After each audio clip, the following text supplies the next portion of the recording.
as we were saying, Facebook shares don't seem to be alarmed in the slightest by the latest development. If you can see, they're up better than 11%.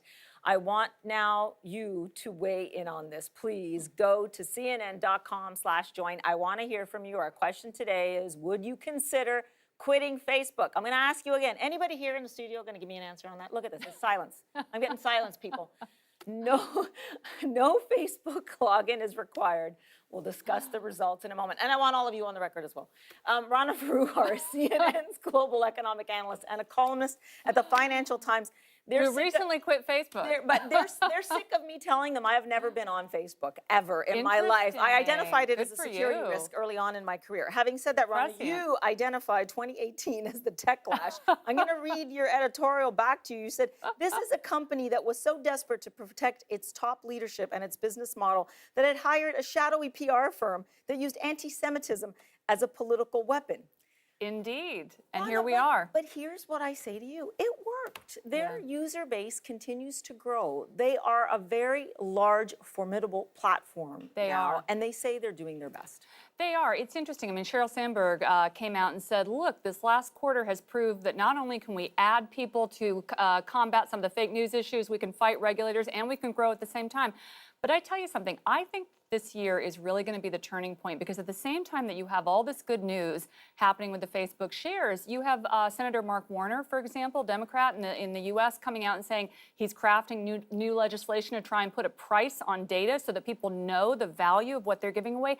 I think a lot of the fact that people still go to these platforms has to do with the fact that they have no idea the value of what they are giving up. And I think that when that becomes more transparent, and you might get more competitors if there are antitrust issues, we could see a change. It's so trite and such a cliche, but obviously an educated consumer is the best thing that could happen here, and especially when it even comes to those accounts that Samuel did such a good job of highlighting. Yeah. If you're looking at something like that, really try and see its origin and where it's coming from. I mean, I know I gravitate on something like Twitter to verified accounts, right? Just to see what's there. Having said that, you know, it's kind of like even regulation. Will it work? Remember, we all, I know a lot of people don't remember the phone company, but we all used to be angry at the phone company. We didn't rip the phone off the wall. Right.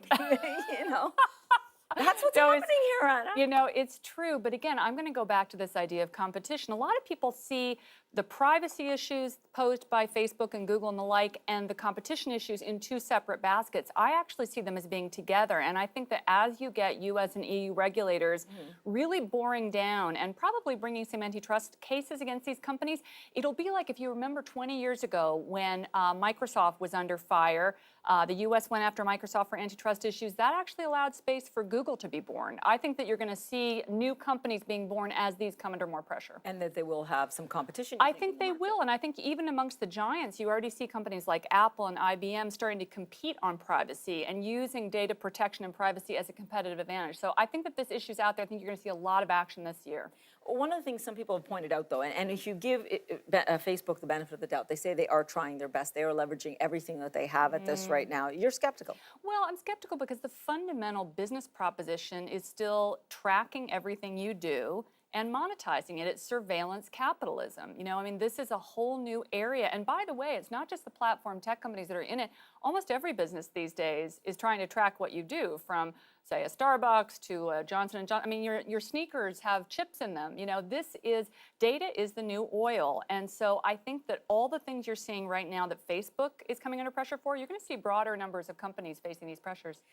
And yet, some people say that because of definitely deep pockets and then getting in on the ground floor in terms of regulation, that it's actually Facebook that's going to be the winner in any kind of regulatory fight. You know, it's interesting. I mean, certainly in Europe, GDPR, which is the new privacy regulation that rolled out this past year, it favors the big players in the sense that they have the money to actually enforce these rules and to comply. Smaller players don't have that legal muscle. But I think we're in the beginning stages of a war. This is the first battle. This is really going to be, I think, the new too big to fail battle in some ways. It's going to be big tech versus regulators, just as the way it was with the banks.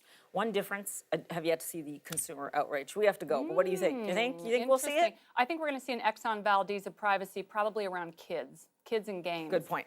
Rana, always so good to have you on here. Nice really to see appreciate you. it. Remember, she called it Tech Clash of 2018.